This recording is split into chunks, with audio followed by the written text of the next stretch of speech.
The three Verath hulks had been holding at 1,000 kilometers for 6 hours when I sent the ping, and they moved the moment it reached them. Not a slow drift, not a reorientation. All three vessels crossed 40 degrees of arc in the time it took me to register the ocean on Pulsapthakopa. Maneuver that should have taken a ship of that mass the better part of 20 minutes, and by the time Captain Cyril Vance was out of her chair and, behind my console, the lead hulk had its bow pointed directly at us, and the other two had bracketed our flanks at a geometry I recognized from every hostile approach simulation I had ever run. "Draves," Vance said. "I see it," I said. "What did you send?" I looked at the log. Standard low-band identification ping, 14.2 gigahertz, modulated carrier with our registry code embedded in the phase shift. I had been sending it every 40 minutes since we reached the boundary zone. 47 pings across 12 hours of diplomatic holding posture, and the Verath had not reacted to a single one. This one they had reacted to. "Navigation beacon," I said, "same as the last 46. Vance did not answer immediately. I could hear her breathing behind me, slow and deliberate, the way she breathed when she was running the numbers. The lead hulk was now at 31,000 kilometers and decelerating, not stopping, decelerating, which meant it intended to stop somewhere closer. "Get the Conclave channel open," she said. "It's already open." They haven't spoken. The channel had been live since 0600, the agreed diplomatic window. 6 hours of silence from the Verath side, which was normal. They did not use the channel the way we did. They monitored it, absorbed it, processed it in ways our linguists still did not fully understand. The Conclave's liaison team had explained, in the pre-contact briefing, that the Verath experienced electromagnetic signals the way humans experienced physical contact. A transmission was not a message you received. It was something that happened to you.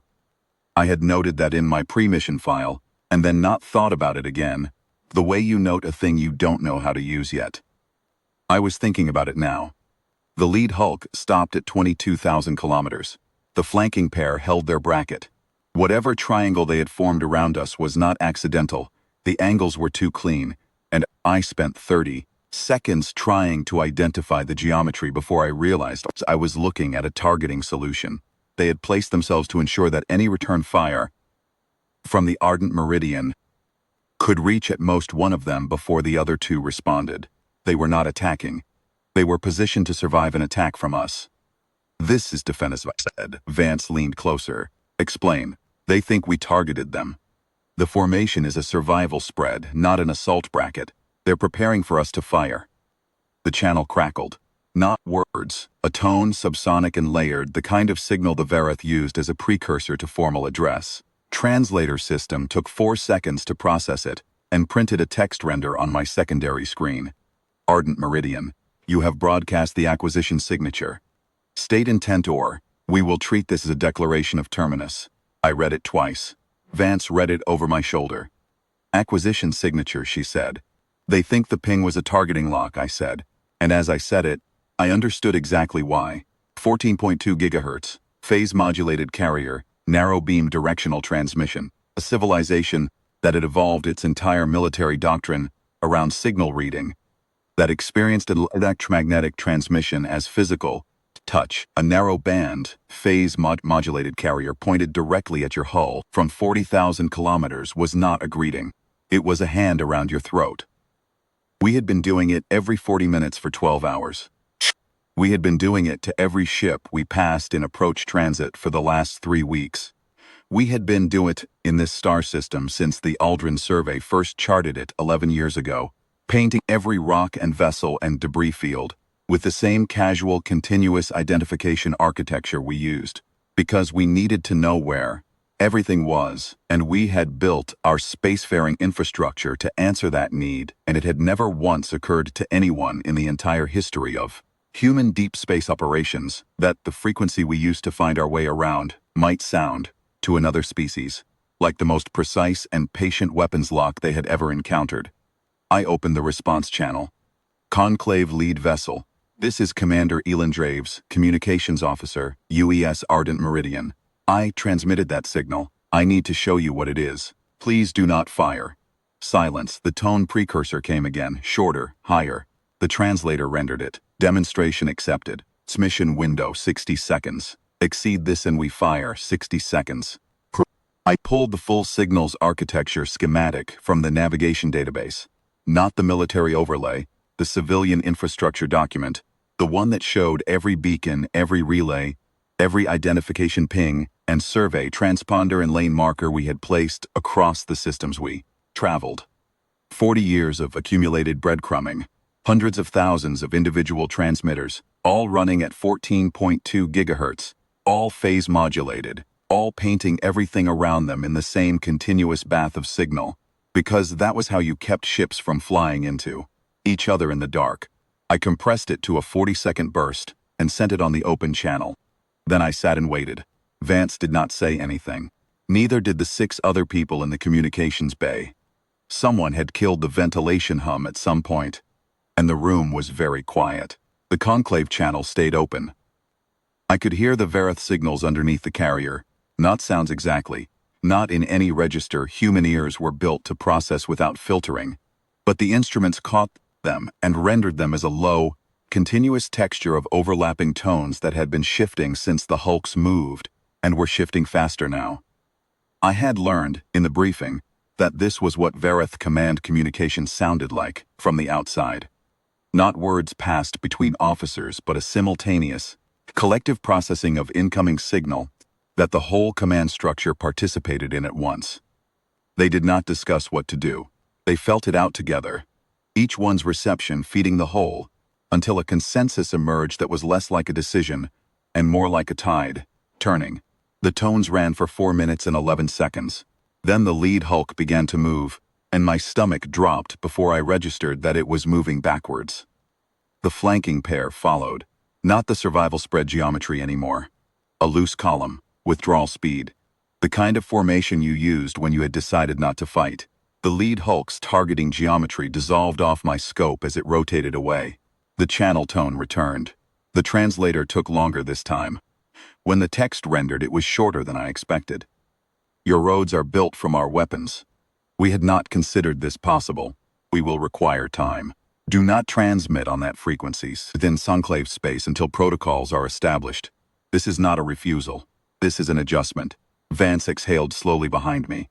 A reply, she said. I keyed the channel. Conclave lead vessel understood. We will hold all 14. 2 gigahertz transmissions pending protocol agreement. We will remain at current position. Ardent Meridian out. I closed the active transmit. Left the receive channel live. The Verath formation completed its withdrawal to 50,000 kilometers and stopped there, holding, not retreating further, watching. The tonal processing in the channel background had settled to something slower and lower, not alarm anymore. Something that, if I was reading it right through a translator built on 8 months of contact data, might have been the conclave equivalent of sit down to think. I pulled up the full transmission log and looked at it for a while. 48 pings.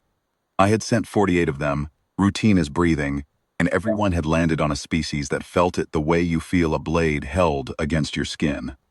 48 times they had held. On the 48th they had moved, and even then they had not fired. They had asked. I thought about what the schematic must have looked like to them.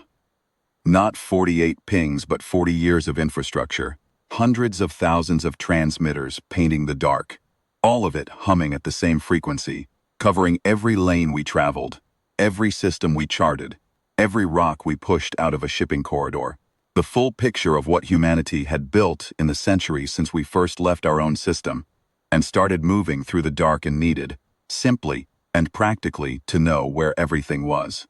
They had looked at that and seen the most extensive targeting network in the history of their experience of warfare. A web of acquisition signals so complete, so patient, so precisely maintained across such an enormous volume of space that no conclave strategist would have conceived it as possible. It was not possible. Not as a weapons system. It was a roadmap. It was the thing you built when you wanted to come home. I wrote up the incident log, the way you write up all the things that change the shape of the universe. Plain language, precise timestamps, no editorializing. Contact initiated. Identification ping misread as targeting acquisition. Demonstration of signals infrastructure provided. Fleet withdrew. Protocols to be established. What I did not write, because it did not belong in an incident log, was the thing I kept coming back to as I filed the paperwork and watched the Verath formation hold at 50,000 kilometers in the long silence of the diplomatic window. We had spent 40 years building roads. We had not known we were building them in the same language the rest of the galaxy used to aim its guns. We had just needed to find our way around, and we had done it so thoroughly, so completely, so naturally, that, when someone finally looked at the full scope of what we had made, they had mistaken our infrastructure for a war plan. The Conclave would need time. That was reasonable. So would the 17 other spacefaring powers whose territories our navigation beacons were, painting with patient, continuous, utterly unhostile 14.2 gigahertz signal. 24 hours a day, we liked knowing where things were. I closed the log. Outside the viewports, the Verath hulks held their position and the stars held theirs. And in the space between us, 40 years of roads hummed quietly in frequencies. The galaxy was only now beginning to hear. They had not known what we were. Now they were starting to understand. That was always going to be the hardest part of the introduction.